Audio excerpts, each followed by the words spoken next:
Thanks for joining us from the TV6 Digital Desk. I'm Ben Kuchner-Kavich with your TV6 in 6. We'll start with the first alert weather update and take a look at the radar. Looks like some lake effect snow showers and actually some clipper system snowfall starting to move across upper Michigan. That'll be with us tonight. Continuing through the work week, we'll see multiple disturbances pass through the area. Then we could see some blowing snow and even some snowfall rates of a ½ inch per hour for scattered areas of upper Michigan. Also going to stay cold through the rest of the week. Daytime highs in the single digits to teens where you're lucky enough to get that warm. Overnight lows look to mostly stay below or near zero. Here's a live look at Marquette this evening. Official high today at the Weather Service in Negaunee Township was 5 degrees. The morning low was -14. Normal high for this time of year is 21. The record high was 53 degrees back in 1973, and the record low was -30. In 1963. We got close to -30 over the past couple of nights. Let's take a look at some of our top local headlines now. In new developments, the case for an Ishpeming man facing charges related to a deadly motorcycle crash is moving forward. Robert Dale Helston pleaded no contest Friday to 1 felony count for an OWI causing death. He originally faced 2 more charges, but court records show those were dismissed as part of a plea agreement. These charges are from a single motorcycle crash from October 2024 in Republic Township. Michigan State Police says a 31-year-old woman died in the crash. The driver was hurt. We learned about Helston's plea agreement and his connection to this case after seeing his booking at the Marquette County Jail.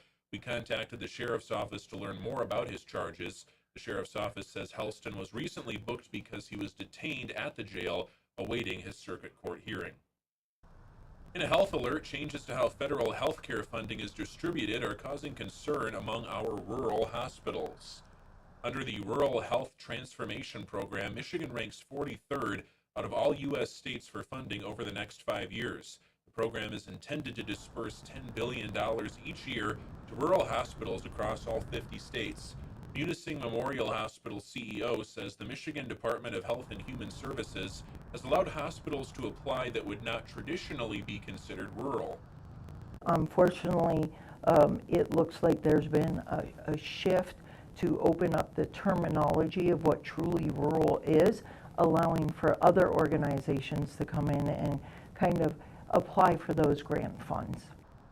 The MDHHS says it adjusted its application system to support the full spectrum of rural health care. The department says, quote, the rural classifications in our proposal mirror the definitions of the Federal Office of the Rural Health Policy within the U.S. Health Resources and Services Administration.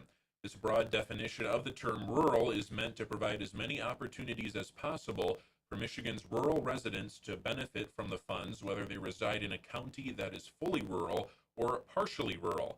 Frush says she wants legislators to advocate more for rural hospitals.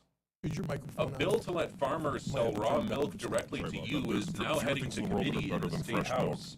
Michigan House Government Operations Committee approved a bill last week to change the state's ban on raw milk sales. If passed, the bill would let farmers sell directly to you. During Thursday's For completing my PhD in mechanical engineering, I turned down a job small farmers who were frustrated with the red tape and financial burden. Aside from his work as a lawmaker, 38th State District Senator Ed McBroom is also a longtime dairy farmer. I think it's interesting that the sponsor of this legislation. Others who support the bill say as long as the farm is clean and sanitized, the milk is safe. Milk used to be the #1 cause of foodborne illness in this country. Now pasteurization has 100% reliability record, and all pasteurization is doing is cooking your milk, just like you cook your meat. While it could reduce the amount of harmful bacteria, it's also removing very beneficial compounds that are healing people, restoring people's gut microbiome balance. People are finally able to digest dairy again.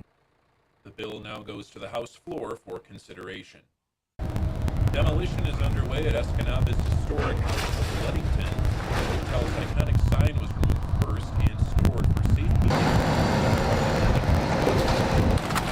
Says the demolition is underway quickly due to the urging of local officials and for safety reasons. He says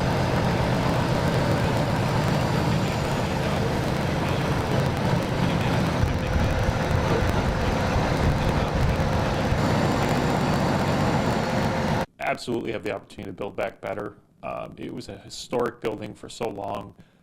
Let's build something today that can be a historic building many years from now.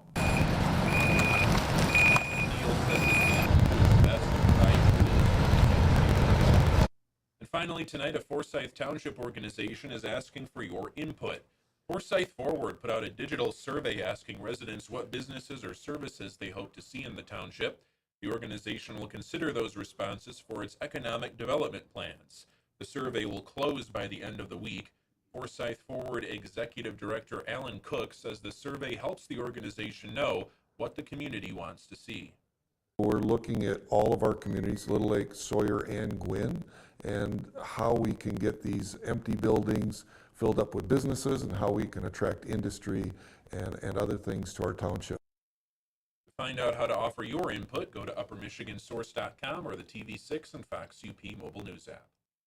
That is all for tonight's TV6 and 6. I'm Ben Kuchnierkevich. Have a great rest of your night.